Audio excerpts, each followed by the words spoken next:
It's a long way to the Holy Grail. We had to go through a lot of airports and sites for hours in many boarding lounges.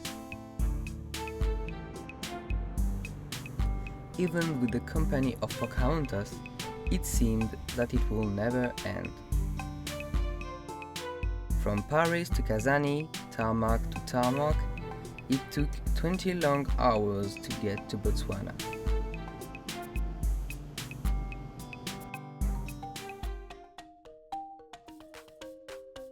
After landing, we take the trail to get to the riverside of Chobe River. A boat is waiting for us for a small trip to the Chobe National Park border. It is also the real border between Botswana at starboard and Namibia on the port side. As usual, water means abundant wildlife. Warthogs, our first African fish eagle. Crocodiles. For a lot of bird species, small islets are a safe place for nesting. At the end of the day, elephants hurry to the bar. The first meeting with the animals and the beautiful sunset are very impressive. I am impatient to start the safari.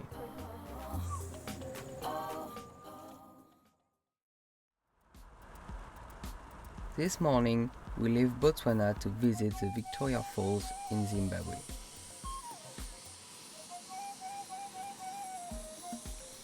One of the 7 wonders of the world is waiting for us. When I say we, this is a bit conceited. A lot of tourists are there to admire the site. One of the most visited sites in Southern Africa.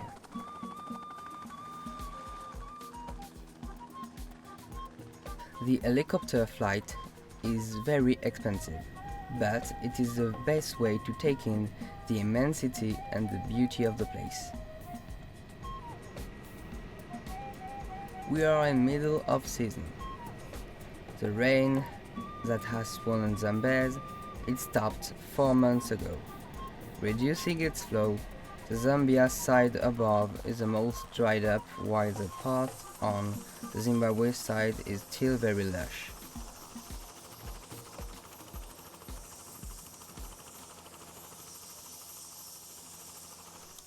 After a 20-minute flight, the helicopter lands and the tour continues by foot.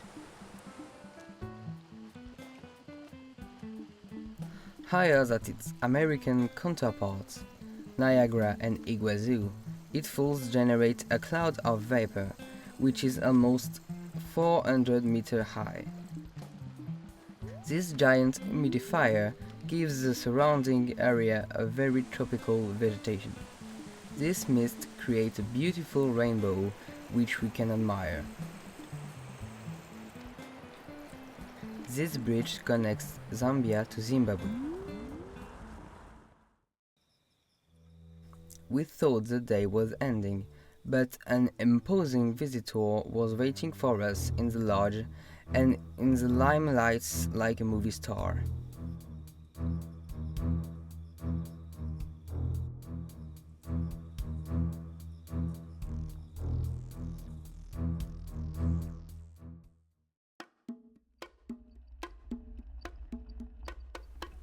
We went to Chobe. It was exactly what I expected. The visit to the Victoria Falls was at the lady's request, far too touristy for my own taste. Driving along stream, we go through a very animated area with this huge herd of buffaloes, which it would be dangerous to mistake for cows. They cause more death in Africa than all the lions and leopards put together.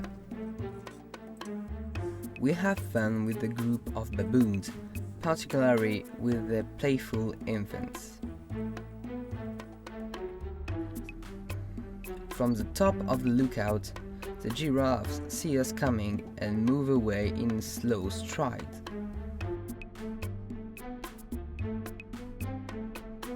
We can enjoy a break at the stretch point to have a snack. These places are favorite spots because you can stretch your legs while having a good look at the animals.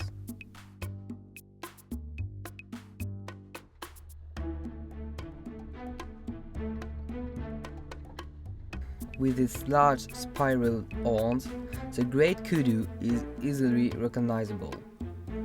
While some are very wary on the possible presence of predators, others feed on some green leaves from the shrubs.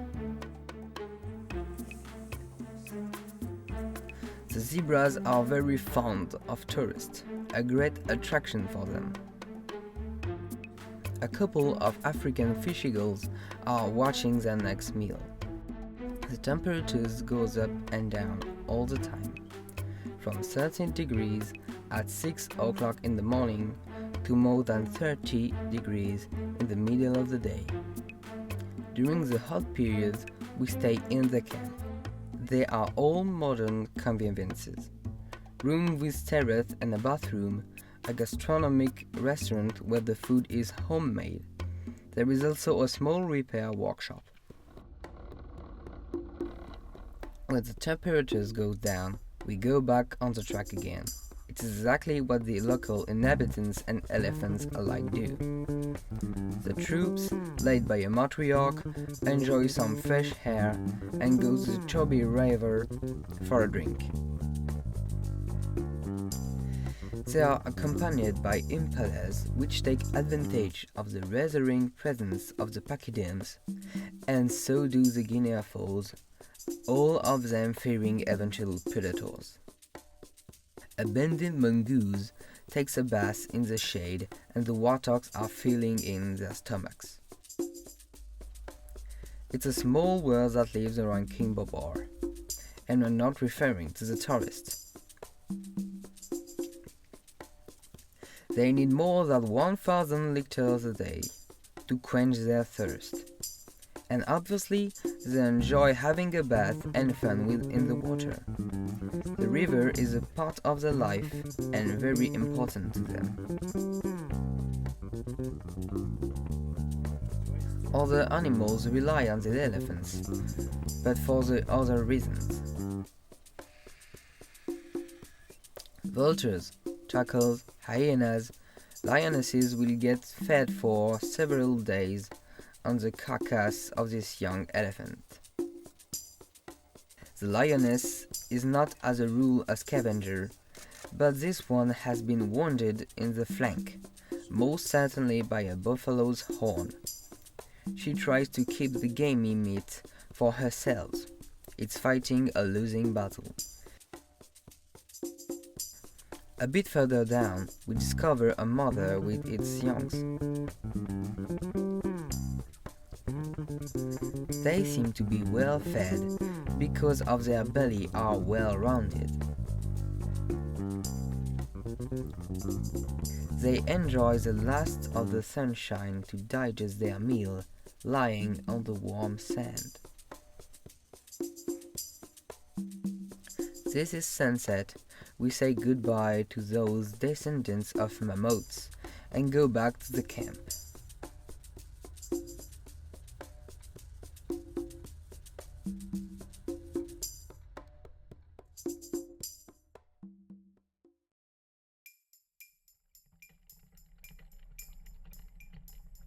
This morning, after packing and putting the luggage in the jeep, Alex, our guide, drives us to Savuti, an area located on west-south of Chobe north.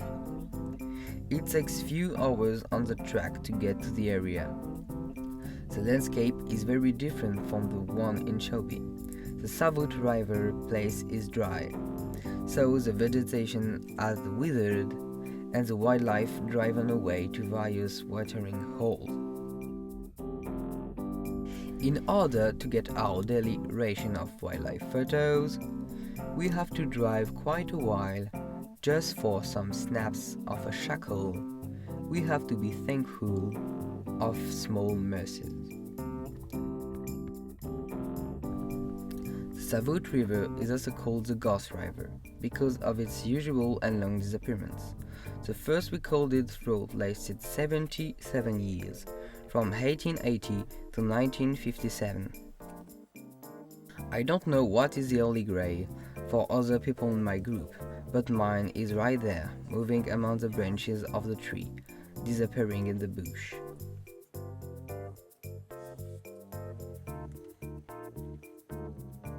The leopard is the other ghost in the place.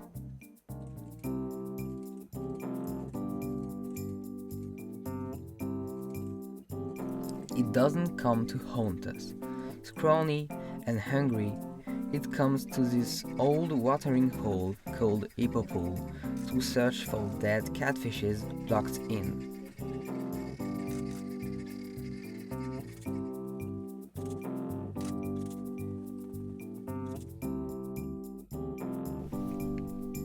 Yes, it isn't a scavenger, but when it is very hungry, it takes every opportunity that comes its way, even some decaying fish, and this despite their horrid stench.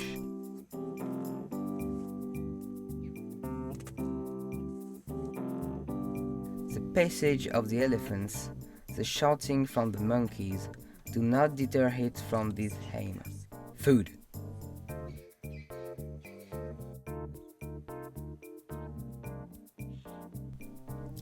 Morning and evenings, it makes several trips to and for the food place and the safety of the bushes on the high bank before it disappears.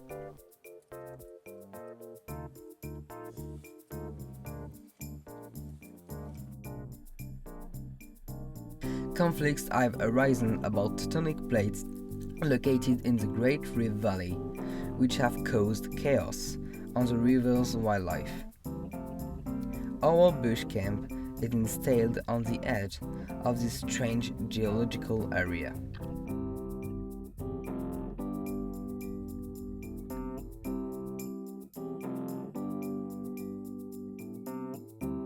I did tell you before about our homemade meals. This is the kitchen.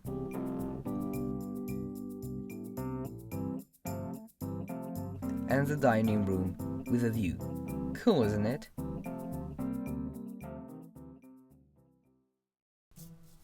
The routine is now well settled. The sun is not up yet, the luggage are ready and in the jeep.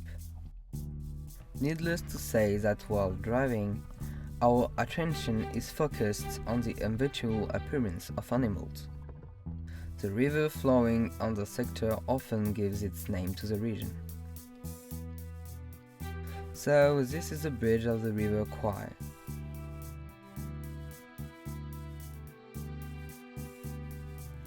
Compared to Savuti, the landscape is very different. The river gets lost in multiple meanders in the tall grass. Sometimes ponds appear, some of them larger than others.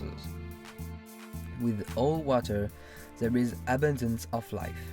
A hyena is looking for its next meal for its clan. It seems to be very interested by our small group, but finally goes away with just a look. Feet in the water, this cub of Lechwa seems to enjoy it. It is very and coaches about eventual enemies which could easily hide around here. We have almost failed to see Miss Panther, quietly lying close to the jeep.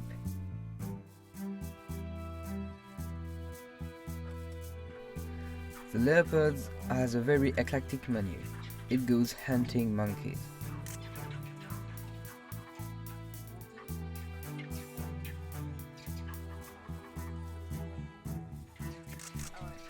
Follows a freestyle pulsate in the branches, but despite its great agility, the vervets will win this game of playing tag.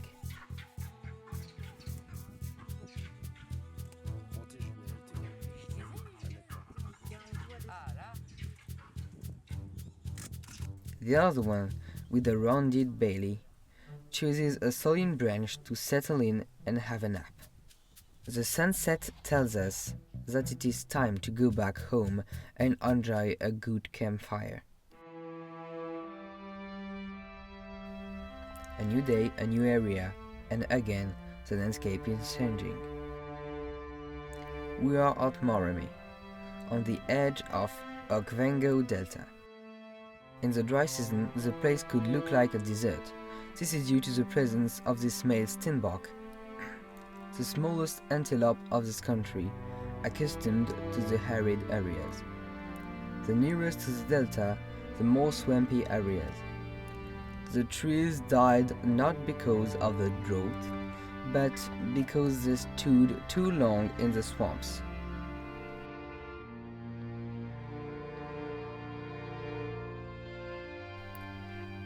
As we come nearer to the delta, the swamps give the landscape a very weird effect.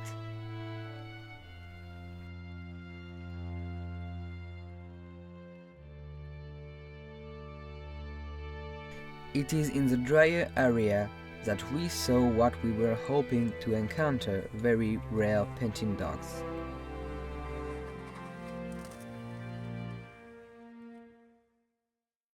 Today that we say goodbye to our guide Alex, we want to go to the heart of the Okawango Delta. The easiest way for this trip is this small plane. We don't know why, but once seated in the cockpit, the first warning from the children is "Don't touch anything. Don't they trust me?"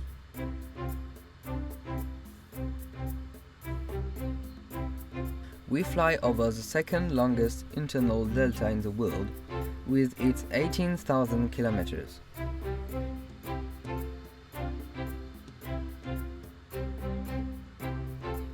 Down below, there is a mixity of land and water. It's a wonderful scenery.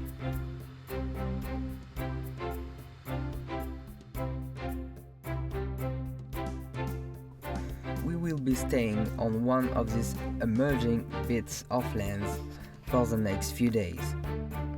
Accommodation seems simple but comfortable. The rumbles inside adds to the beauty of the place. We are going for a small safari on a pirogue. Here they call it a mokoro. It's rather sporty to get in, but once settled in the hollowed bottom of the tree trunk, we are strangely stable.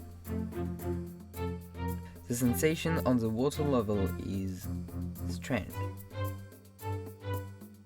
Hippos protect very fiercely their territory and can be particularly aggressive if they feel invaded. This frail canoe would not stand the charge of the pachyderms. We navigate in narrow channels among the high grass. It spoils the view, pity as it is our last safari.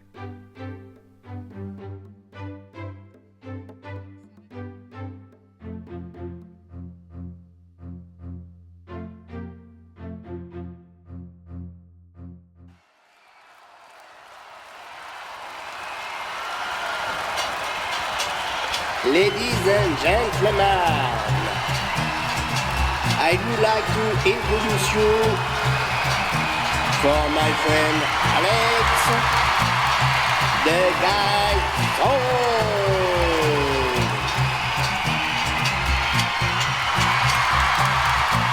Check the lion, check the lion. T'es dans la wildlife, man. Check the lion, check the lion. Si tu veux survivre, check the lion, check the lion. Écoute bien mes conseils. Check the lion, check the lion. En partant déjeuner, qu'est-ce que tu dois faire? Check the lion, check the lion. En sortant de la douche, qu'est-ce que tu dois faire? Check the lion, check the lion. Si t'as une petite envie, qu'est-ce que tu dois faire? Check the lion, check the lion. En tout état de cause, qu'est-ce que tu dois faire? Check the lion, check the lion. Au diable les varices, voici la version anglaise. Check the lion, check the lion. British version. Check the lion, check the lion. Lunch you have to go, what should you do? Check the lion, check the lion. Out of the shower, what do you do? Check the lion, check the You lion. want to pee, what should you do? Check the lion, check the lion. Also that should you do? Check the lion, check the lion. Oui, ça rentre bien dans la tête, hein. Allez, on vous en remet une couche. Check the lion, check the lion. En partant déjeuner, qu'est-ce que tu dois faire? Check the lion, check the lion. En sortant de la douche, qu'est-ce que tu dois faire? Check the lion, check the lion. Si t'as une petite envie, qu'est-ce que tu dois faire? Check the lion, check the lion.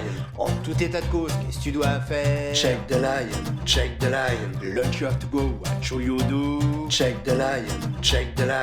Out of the shower, what do you do? Check the lion, check the You lion. want to pee, what should you do? Check the lion, check the lion. Also that should you do? Check the lion, check the lion. Alors vous avez tout compris ce qu'il faut faire? Check the lion, check the lion. Alors répétez avec moi. Check the lion! Ouais, enfin, faut aussi checker les éléphants, les hyènes, les serpents, les araignées, les... Ah bah non, en fait, check the lion.